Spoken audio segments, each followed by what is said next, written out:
உலக பால் தினத்தை முன்னிட்டு மெய்யூர் கிராமத்தில் சிறந்த மாடுகள், சிறந்த கன்றுகள் வளர்ப்பவர்களுக்கு பரிசு வழங்கி பாராட்டினர். திருவள்ளூர் மாவட்டம் ஊத்துக்கோட்டை வட்டம் மெய்யூர் கிராமத்தில் தமிழ்நாடு கால்நடை மருத்துவ அறிவியல் பல்கலைக்கழகம், உணவு மற்றும் பால்வள தொழில்நுட்ப கல்லூரி மற்றும் இந்திய பால்வள சங்கம் இணைந்து நடத்தும் உலக பால் தினத்தினை முன்னிட்டு கால்நடை நல முகாம் நடைபெற்றது.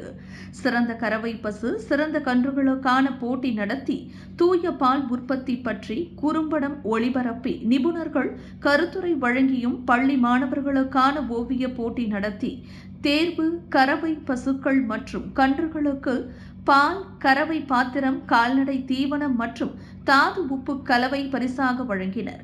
உணவு மற்றும் பால்வள தொழில்நுட்ப கல்லூரி முதல்வர் குமரவேல் பால் உற்பத்தியை பெருக்கவும், பல்வேறு மதிப்பு கூட்டப்பட்ட பால் பொருட்கள் உற்பத்தி குறித்தும் அதற்கான பயிற்சி குறித்தும் ஆலோசனைகளை வழங்கினார். இதில் மெய்யூர் ஊராட்சி மன்ற துணைத் தலைவர் மீனா பிரகாசம், ஒன்றிய குழு உறுப்பினர் தேன்மொழி, ஏழுமலை ஆகியோர் கலந்து கொண்டனர்.